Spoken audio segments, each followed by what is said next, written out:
तो मूवी की शुरुआत हुई एक नौजवान लड़के जिन से, जो कि एक पुलिस ट्रेनिंग स्कूल में इंटरव्यू देने आया था। वो पैनल के सवालों का जवाब नहीं दे पाता, इसीलिए उसे रिजेक्ट कर दिया गया। घर पर उसकी दादी कहती है कि तुम्हें निराश होने की जरूरत नहीं, तुम एक काम करो, थाईलैंड चले जाओ। वहाँ तुम्हारे अंकल टैंगरिन रहते हैं, जो कि चाइना टाउन के बहुत बड़े डिटेक्टिव हैं। उनसे तुम्हें बहुत कुछ सीखने को मिलेगा। फिर हम टैंगरिन को देखते हैं, जो कि ऑफिसर कॉन्टाई के साथ एक क्लब में नाच रहा था। उसे देखकर बिल्कुल भी नहीं लगता कि वो एक डिटेक्टिव है। खैर, फिर हम एक दूसरे ऑफिसर हुआंग को देखते हैं, जो अपने साथियों के साथ सोमपट की स्टैचू वर्कशॉप पर रेड मारने के लिए आया था, जिसने करोड़ों का सोना चुराया था। लेकिन जब वो इस वर्कशॉप के अंदर गया तो वहाँ उसे सोमपट मरा हुआ मिला, लेकिन जो सोना उसने चुराया था वो यहाँ नहीं था। तभी वहाँ ये ऑफिसर कॉन्टाई पहुँचता है, जो हुआंग से कहता है कि ये मेरा केस है, तुम यहाँ से चले जाओ। असल में वो दोनों एक दूसरे से आगे निकलना चाहते हैं, इसीलिए उनकी आपस में नहीं बनती। वहाँ फॉरेंसिक डॉक्टर ने बताया कि सोमपट को इस वज्र से मारा गया है। जब फॉरेंसिक रिपोर्ट आई तो उन्हें सबसे पहले लेने के लिए कॉन्टाई और हुआंग के बीच भसड़ मच गई। उन दोनों ने पुलिस स्टेशन को अखाड़ा बना के रख दिया। फिर चीफ ने आकर वहाँ बीच बचाव किया और उन दोनों को अपने ऑफिस में बुलाया। चीफ ने उस केस के बारे में पूछा। तब हुआंग ने बताया कि इन्वेस्टिगेशन में पता चला है कि उस वर्कशॉप में अंदर जाने और बाहर आने का सिर्फ एक ही रास्ता है, और वहाँ के सीसीटीवी में सिर्फ एक ही आदमी है जो अंदर जाता और बाहर आता हुआ दिख रहा है। हम उसे जल्दी पकड़ लेंगे। तब चीफ ने कहा कि तुम्हें पता है ना, वो गोल्ड मिस्टर यान का है और वो कितना पावरफुल आदमी है, हम सब मुसीबत में पड़ जाएंगे। इसीलिए तुम में से जो भी गोल्ड लेकर आएगा मैं उसे डिप्टी चीफ बना दूंगा। इधर जिन भी थाईलैंड आ गया था। टैंगरे ने उसे एयरपोर्ट पे लेने आया। वहाँ से जाते समय टैंगरे ने उसे कहा कि तुम अपने कॉलेज वगैरह के बारे में भूल जाओ, तुम्हें पता है यहाँ कितना मजा आता है, मैं यहाँ तुम्हें सब जगह घुमाऊंगा। फिर टैंगरिन जिन को एक क्लब में लेकर गया। वहाँ कॉन्टाई भी मौजूद था, जिससे हमें पता चला कि टैंगरिन कोई बड़ा डिटेक्टिव नहीं है, बल्कि वो कॉन्टाई के लिए काम करता है। खैर, वहाँ जिन ने गलती से ड्रग्स वाली ड्रिंक ले ली। अब इन सब की आदत न होने की वजह से जिन वहीं पर बेहोश हो गया, जिसके बाद उसकी आंख सीधा अगली सुबह खुली। जिन जैसे ही उठा उसे उल्टियाँ होना शुरू हो गई। तभी उसने वहाँ देखा कि टैंगरिन दीवार के उस पार झांक रहा है। जिन ने टैंगरिन को हटाकर खुद वहाँ झांका। तभी उधर से किसी ने पानी फेंका, जिस वजह से जिन की आंख लाल हो गई। दीवार के उस पार जिया नाम की लड़की थी जो नहा रही थी। वहाँ टैंगरिन ने उससे कहा कि ये मेरा छोटा भाई है, इसे पता नहीं था कि उधर बाथरूम है। टैंगरिन ने जिन को बताया कि ये मेरी मकान मालकिन है और चाइना टाउन में सबसे खूबसूरत। उसकी बातों से हमें पता चलता है कि टैंगरिन जिया को पसंद करता है। खैर, अगले दिन वो जिन को बाहर घुमाने लेकर गया। टैंगरिन ने उसे कहा कि तुम मुझे अंकल मत कहो, वरना जिया सोचेगी कि मेरी उम्र ज़्यादा है। इसके बाद टैंगरिन ने उसे एक हफ्ते का प्लान दिखाया कि वो लोग कहाँ कहाँ घूमने जाएंगे। तब जिन ने कहा कि मैं यहाँ घूमने नहीं आया, बल्कि यहाँ केस सॉल्व करने आया हूँ। तब टैंगरिन को याद आया कि उसे कुत्ते को ढूंढकर उसके मालिक तक पहुँचाना है। इसके बाद उसने कुत्ता खरीदा और उसे वैसा ही पेंट करवाकर उसके मालिक के पास ले गया। टैंगरिन ने इस काम के बदले कुछ पैसे लिए। जिन को ये सब अच्छा नहीं लगा। उसने कहा ये तो सरासर फ्रॉड है। इसके बाद टैंगरिन ने एक ज्वेलरी शॉप पर जाकर एक लॉकेट खरीदा, क्योंकि जिया का बर्थडे आने वाला है और टैंगरिन उसे ये गिफ्ट करेगा। जिन अपने अंकल की हरकतों से परेशान हो गया था। वो जिस काम के लिए यहाँ आया था वो तो उसके अंकल उसे सिखा ही नहीं रहे थे, इसीलिए वो अगले दिन वापस जाने लगा। जिन उससे कहता है कि मुझे पता है आज तक आपने कोई भी केस सॉल्व नहीं किया, आप एक लूजर हो, इसीलिए मैं यहाँ से जा रहा हूँ। लेकिन टैंगरिन ने उसे जैसे तैसे ये कहकर रोक लिया कि उसकी दादी ने उसे यहाँ बड़े ही उम्मीद से भेजा है। लेकिन अगले दिन से टैंगरिन की वही हरकतें शुरू हो गईं।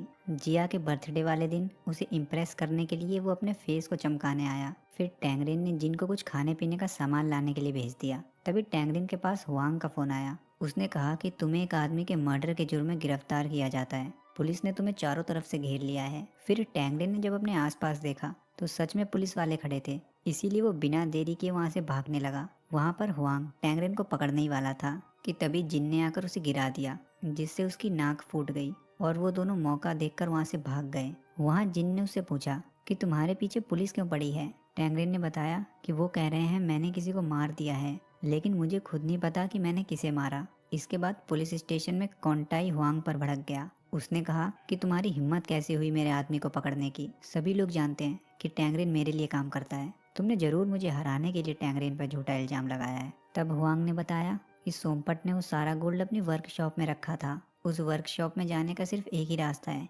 इसीलिए हमने वहाँ के सीसीटीवी चेक किए तो हमें पता चला कि एक रात पहले वर्कशॉप के अंदर टैंगरिन गया था। वो एक बॉक्स को अंदर से बाहर लाता हुआ दिख रहा है। वर्कशॉप में सभी जगह उसी के फिंगरप्रिंट हैं, यहाँ तक कि उस वेपन पर भी जिससे सोमपट को मारा गया था। जिससे साफ होता है कि टैंगरेन ने गोल्ड के लिए सोमपट को मार दिया। अब कोंटाई के पास इन बातों का जवाब नहीं था, इसीलिए वो मुंह बंद करके बैठा रहा। तभी उसे टैंगरेन का फोन आया। वहाँ कोंटाई खुलकर बात नहीं कर सकता था, इसीलिए उसने घुमा फिरा के कहा कि तुम्हारी हिम्मत कैसे हुई मर्डर करने की। तुम्हारे पास कुछ घंटे का समय है, तुम सरेंडर कर दो। और हाँ, किसी स्मगलर की मदद से देश छोड़कर बिल्कुल मत जाना, और बाद में मुझसे तो बिल्कुल भी मत मिलना। इधर टैंगरेन कहता है कि हमें कैसे भी करके कोंटाई से मिलना होगा। तब जिन ने कहा कि आप सरेंडर क्यों नहीं कर देते, वैसे भी कौन सी आपको फांसी होगी, बस 40 साल की जेल होगी।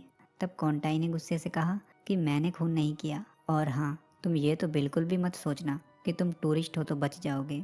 इसी बीच यहाँ इन 3 लोगों ने आकर इन्हें घेर लिया, लेकिन टैंगरेन बहुत चालाक था। वो जानता था कि इन लोगों से कैसे निपटना है। उसने वहाँ 2 लोगों की दुखती रगों पर हाथ रख दिया, लेकिन इस चश्मे वाले ने बंदूक की नोक पर उन दोनों को पकड़ लिया। वो लोग उन दोनों को अपने अड्डे पर लेकर गए और उन्हें बहुत पीटा। उन लोगों ने पूछा कि वो गोल्ड कहाँ है। टैंगरेन कहता है कि मैं किसी गोल्ड के बारे में नहीं जानता। तब वो उसे याद दिलाते हैं कि वही गोल्ड जो सोमपट के स्टैचू वर्कशॉप में था। तब टैंगरेन ने बताया कि उस आदमी ने मुझे फ़ोन करके वहाँ बुलाया था और कहा था मुझे एक बॉक्स डिलीवर करना है। मैंने वो बॉक्स उसकी बताई गई लोकेशन पर रख दिया और अपने काम के पैसे लेकर वहाँ से चला गया। इसके बाद ये दोनों डिलीवरी की लोकेशन पर पता लगाने के लिए गए और इस दानव को इन दोनों पर नज़र रखने के लिए छोड़ दिया। थोड़ी देर बाद ये दानव वहाँ मैगी खाने में बिजी हो गया। तभी मौका देखकर टैंगरेन ने जमीन पर पड़ी एक तार से जिन की हथकड़ियाँ खोल दी। जब इस दानव ने पीछे मुड़कर देखा तो जिन पत्थर लेकर उसे मारने के लिए खड़ा था, लेकिन उससे ये काम नहीं हुआ।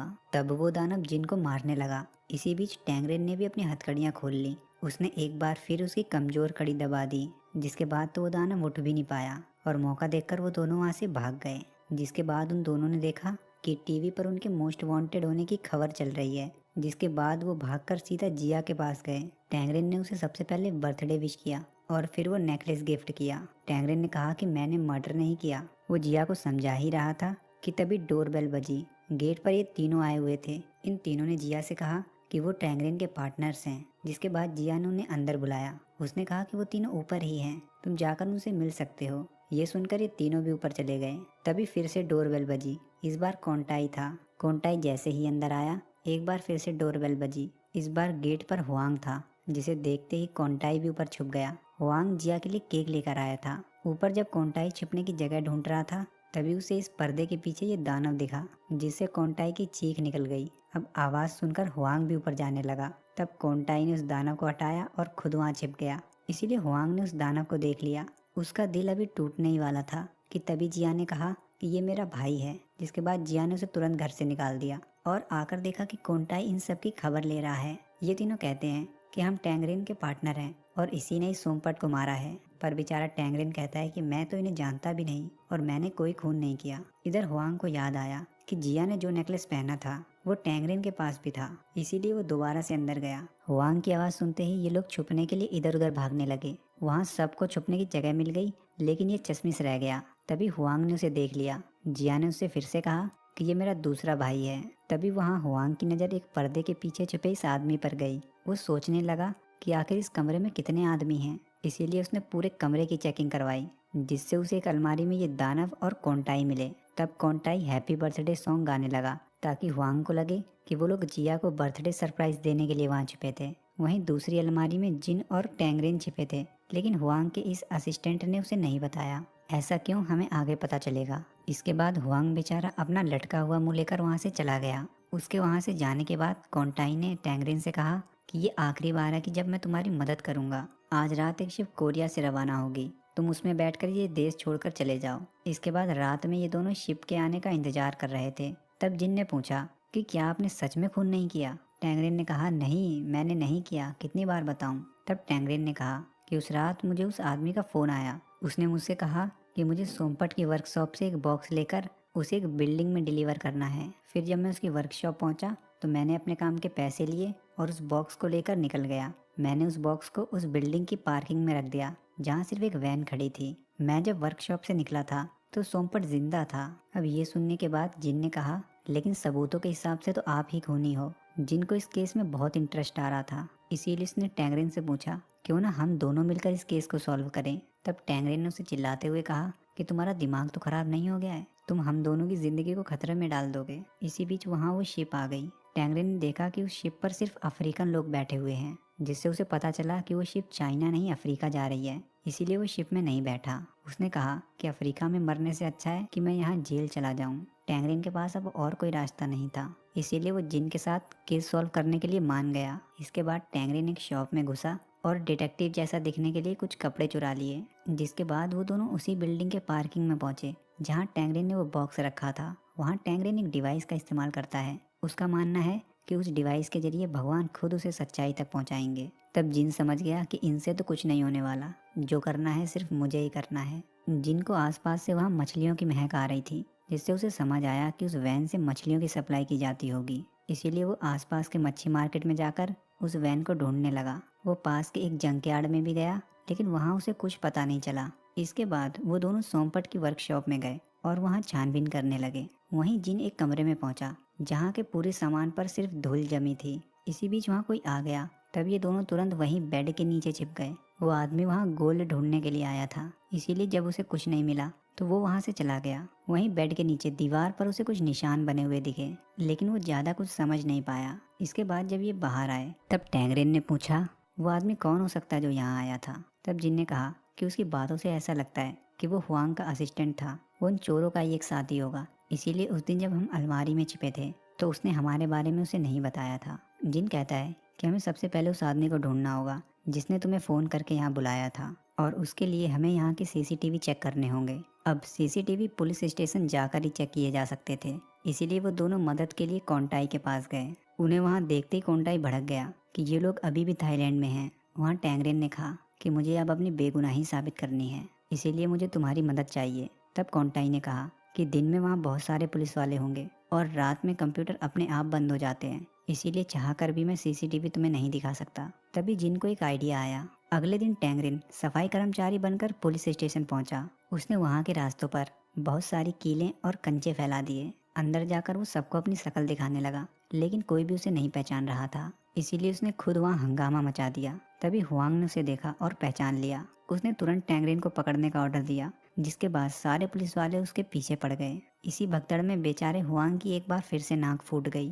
टैंगरेन ने वहाँ जो ट्रैप लगाए थे उसकी मदद से टैंगरेन वहाँ से आराम से भाग गया। इधर कोंटाई की मदद से जिन सीसीटीवी फुटेज देखने लगा। फिर कोंटाई ने उसे सोमपट से जुड़ी कुछ जरूरी इन्फॉर्मेशन की लिस्ट दी। उस लिस्ट को लेकर जिन इस आदमी के पास ट्रांसलेट करवाने के लिए लाया, क्योंकि उसे थाई नहीं आती थी। इस आदमी ने बताया कि सोमपट का बेटा कई साल पहले गायब हो गया था। सोमपट के खर्चों की लिस्ट से पता चला कि सोमपट ज्यादातर एक कॉफी शॉप में जाता था। फिर टैंगरेन ने उससे पूछा कि कल सीसीटीवी में तुम्हें क्या मिला। तब जिन ने बताया कि कुछ नहीं, एक ही आदमी है जो वहाँ अंदर और बाहर जा रहा है, और वो हो तुम। खैर, इसके बाद जिन उस कॉफी शॉप पर गया। उस कॉफी शॉप में बहुत देर तक सोचने के बाद जिन को पता चला कि सोमपट कॉफी शॉप के सामने वाली बिल्डिंग पर नजर रखने के लिए आता था। फिर वो दोनों उस बिल्डिंग के गार्ड के पास गए और उसे कुछ पैसे देकर उस बिल्डिंग के लोगों की डिटेल्स निकलवा ली। उस लिस्ट से जिन को पता चला कि उस बिल्डिंग में रहने वाली एक लड़की और सोमपट का बेटा डैन एक ही स्कूल में पढ़ते थे। जिसके बाद ये तुरंत उस लड़की के घर गए। इस लड़की का नाम है स्नो। टैंगरेन ने उससे कहा कि हम पुलिस वाले हैं और तुमसे कुछ पूछताछ करनी है। फिर टैंगरेन ने उसे डैन की फोटो दिखाकर उसके बारे में पूछा। स्नो ने बताया ये तो मेरा क्लासमेट है, लेकिन ये कई दिनों से स्कूल नहीं आया। फिर उसने सोमपट की फोटो दिखाई, लेकिन स्नो ने उसे नहीं पहचाना। यहाँ इन दोनों को कुछ खास पता नहीं चला। बिल्डिंग से बाहर आते वक्त उन्हें कुछ लोग मिल गए जो इन्हें उठाकर मिस्टर यैन के पास लाए। मिस्टर यैन ही उस गोल्ड का मालिक है। वहाँ टैंगरेन उसके सामने गिड़गिड़ाने लगा कि मैंने आपका सोना नहीं चुराया, लेकिन मुझे पता है कि वो 5 लोग हैं। उनमें से एक सोमपट है, दूसरा हुआंग का असिस्टेंट और 3 लोग और हैं। मैं ये साबित कर सकता हूँ। यैन को उसकी बातों पर भरोसा नहीं था। तभी वहाँ जिया पहुंची। वो कहती है कि ये सच बोल रहा है, मैंने उन तीनों को देखा है। तब यैन ने कहा कि सिर्फ जिया की वजह से मैं तुम्हें 10 दिन का समय देता हूँ। मेरा गोल्ड मुझे वापस ला कर दो, वरना मैं तुम्हें मगरमच्छों के सामने फेंक दूंगा। तब जिन बीच में बोलता है कि हम 3 दिन में इस काम को कर देंगे। ये सुनकर यैन ने कहा कि ऐसा है तो मेरी मदद चाहिए हो तो बताना। इसके बाद टैंगरेन जिन से बहुत नाराज हुआ। वो कहता है कि हम 3 दिन में सोना कहाँ से लाएंगे, तुम जानते हो ना वो कितना खतरनाक आदमी है। अब ऐसे ही इन दोनों में लड़ाई शुरू हो गई। टैंगरेन को लगा कि जिन उसे बेवकूफ समझ रहा है कि वो जिन के बिना इस केस को सॉल्व नहीं कर सकता। अब यहाँ से वो दोनों अलग होकर केस सॉल्व करने लगे। फिर जिन वहाँ से सीधा स्नो के घर गया। उसने स्नो से पूछा कि क्या तुम्हें डैन के फादर ने कभी परेशान किया। स्नो कहती है नहीं तो तुम ऐसा क्यों पूछ रहे हो। जिन कहता है कुछ नहीं, बस ऐसे ही पूछ लिया। अच्छा ये बताओ, तुम हमेशा अकेली ही रहती हो क्या? स्नो ने बताया, नहीं, मेरे माँ बाप कई साल पहले एक्सीडेंट में मारे गए और तब से मैं अपने स्टेप फादर के साथ ही रहती हूँ। वो इस वक्त काम पर गए हुए हैं। तभी वहाँ स्नो का फादर आ गया, जिसका नाम ली है। जिन उसे देखकर सोचने लगा कि इसे मैंने कहीं तो देखा है। फिर जिन फ्लैशबैक में जाकर इस आदमी को ढूंढने लगा, तब उसे याद आया कि ये तो वही आदमी है जिसे मैंने उस दिन जंक यार्ड में देखा था, जब वो उस वैन को ढूंढने वहाँ गए थे। ये जानने के बाद जिन वहाँ से तुरंत निकल गया। इधर टैंगरेन बेचारा अलग छानबीन कर रहा था। तभी उसे हुआंग ने देख लिया, जिसके बाद हुआंग नहा धोकर टैंगरेन के पीछे पड़ गया। वो दोनों ही बहुत थक गए, लेकिन फिर भी रुकने का नाम नहीं ले रहे थे। भागते हुए टैंगरेन एक कंस्ट्रक्शन साइट पर पहुंचा, जहां आगे भागने का रास्ता नहीं था। तभी उसका पैर फिसल गया और वो नीचे एक लिफ्ट में गिर गया। अब टैंगरेन फिर एक बार हुआंग के हाथ से निकल गया। फिर शाम को टैंगरेन वर्कशॉप में पहुंचा, जहां जिन पहले से ही मौजूद था। वो जानता था कि जिन उसे यहीं मिलेगा। जिन पूरे दिन से भूखा था, इसीलिए टैंगरेन उसके लिए खाने को भी लाया। यहाँ उन दोनों ने अपनी नाराजगी खत्म कर दी और फिर से एक साथ होकर काम करने लगे। वहाँ जिन ने बताया कि यहाँ अंदर आने का सिर्फ एक ही रास्ता है, इसीलिए अब एक ही थ्योरी बचती है कि किलर पहले से ही यहाँ छिपा हुआ होगा। अब इस पर टैंगरेन ने पूछा कि ऐसा है तो सोमपट ने उसे देखा क्यों नहीं? तब जिन ने बताया कि तुम्हें वो कमरा याद है जिसमें धूल जमी है? सोमपट अपने बेटे के गायब होने के बाद वहाँ कभी नहीं गया। वो किलर वहीं बेड के नीचे छिपा हुआ था। वहाँ दीवार पर जो निशान है, शायद वो उसके पैरों के हैं। इसके बाद जिन टैंगरेन से उस रात का सीन रिक्रिएट करने के लिए कहता है, जब टैंगरेन वहाँ आया था। हम देखते हैं कि जब टैंगरेन अंदर आया तो वो वज्र स्टूल पर रखा था। उसे हटाकर टैंगरेन उस पर बैठ गया। तभी उसके फिंगरप्रिंट उस पर आ गए थे। जिन पूछता है कि जब तुम बॉक्स लेकर गए तब क्या तुमने सोमपट को देखा था? टैंगरेन कहता है, हाँ, वो अंदर बैठा था और मुझे उसकी परछाई दिख रही थी। फिर जिन सोमपट की जगह जाकर बैठ गया और कहा कि क्या वो ऐसा ही दिख रहा था? टैंगरेन कहता है, हाँ, बिल्कुल ऐसा ही। जिन ने पूछा, क्या तुमने उसका फेस देखा था? टैंगरेन कहता है, लाइट बहुत कम थी तो सही से नहीं देख पाया। तब जिन सब समझ गया। उसने कहा कि तुमने जिसे देखा था वो असल में किलर था। वो उस वक्त तक सोमपट को मार चुका था। तभी वहाँ एक मास्क मैन ने उन पर हमला कर दिया, लेकिन उल्टा वो दोनों ही उसे पीटने लगे। तब वो मास्क मैन वहाँ से भाग गया। तब जिन कहता है कि इसने हम पर हमला किया, मतलब यही वो असली किलर है। किलर ने वहाँ से भागने से पहले उस वर्कशॉप में आग लगा दी। टैंगरेन तो वहाँ से निकल गया, लेकिन जिन वहाँ रखे एक ब्लूटूथ डिवाइस को लेने के लिए अंदर गया और वहीं फंस गया। लेकिन सही वक्त पर टैंगरेन वहाँ आ गया और उसे बचाकर बाहर ले आया। इसके बाद टैंगरेन को जिया का फोन आया, जिसने उसे जल्दी घर आने के लिए कहा। कि दोनों जब वहाँ पहुँचे तो उन्होंने देखा कि हुआंग के असिस्टेंट ने जिया को पकड़ रखा है। वो कहता है कि मुझे मिस्टर यान ने धमकी दी है, इसीलिए अब मैं थाईलैंड में नहीं रुक सकता। मुझे जल्दी बताओ कि तुमने वो गोल्ड कहाँ छिपाया है। वो इन दोनों के सामने गिड़गिड़ाने लगा कि प्लीज़ मुझे बता दो वो गोल्ड कहाँ है, हमने बड़ी मेहनत से उसे चुराया था। तब ये दोनों आपस में लड़ने की एक्टिंग करने लगे। मौका देखकर टैंगरेन ने उस आदमी को मार के बेहोश कर दिया, लेकिन जब ये जिया को खोलने लगे तब उस आदमी को होश आ गया और उसने गोली चला दी जो सीधा जिया को लगी। फिर तो टैंगरेन ने उसे सच में मार मार के बेहोश कर दिया। वो दोनों जिया को तुरंत हॉस्पिटल लेकर गए। वहाँ टैंगरेन जिया के लिए बहुत परेशान हो रहा था। वो बार बार यही बड़बड़ा रहा था कि अगर जिया को कुछ हो गया तो उसका क्या होगा। तभी डॉक्टर ने आकर बताया कि जिया आप खतरे से बाहर है। ये सुनते ही टैंगरेन वहाँ खुशी से नाचने लगा। तभी वहाँ उन दोनों को ढूंढते हुए पुलिस पहुँच गई। टैंगरेन कहता है, अब हम यहाँ से बचकर नहीं निकल सकते। तब जिन ने हुआंग के असिस्टेंट के फ़ोन का इस्तेमाल करके इन 3 चोरों को फ़ोन लगाया और कहा कि टैंगरेन और गोल्ड इस हॉस्पिटल में हैं। वहाँ अस्पताल में चारों तरफ पुलिस फैल गई।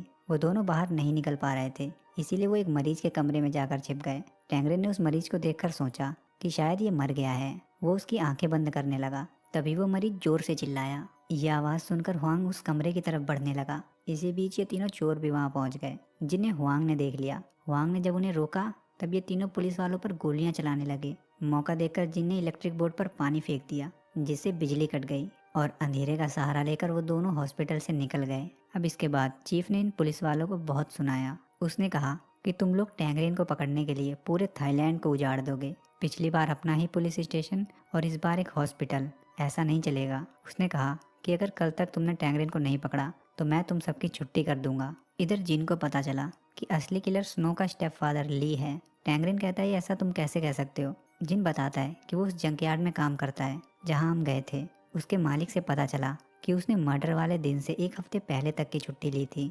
इसके बाद ये दोनों स्नो के घर पहुंचे ताकि वो उस खूनी का मकसद जान सकें, लेकिन उन्होंने देखा कि स्नो जमीन पर बेहोश पड़ी है उसने नींद की गोलियां खाकर आत्महत्या करने की कोशिश की थी। साथ ही में एक डायरी भी पड़ी थी जो आधी जल गई थी।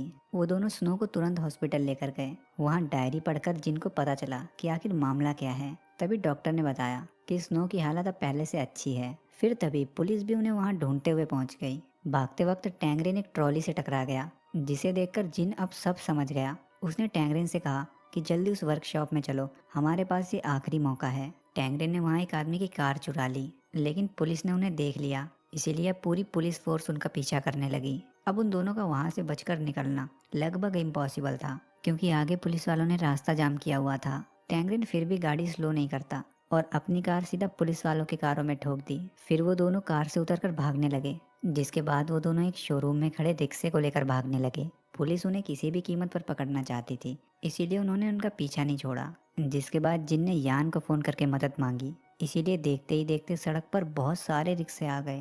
लेकिन तभी इनका रिक्शा बीच रास्ते में बंद हो गया। फिर वो पैदल ही भागकर उस वर्कशॉप में गए। जिन वहाँ गोल्ड ढूंढने लगा, क्योंकि उसे लगता है कि वो गोल्ड अभी भी यहीं है। इधर बाहर पुलिस वाले भी आ गए। वो उन दोनों को बाहर आने के लिए वार्निंग दे रहे थे। तभी टैंगरेन ने देखा कि वहाँ की एक मूर्ति के अंदर गोल्ड है, जो हमेशा से ही यहीं पर रखी हुई थी। फिर वो उस मूर्ति को लेकर बाहर आए और पुलिस वालों से कहने लगे कि वो सारा गोल्ड इस मूर्ति के अंदर है।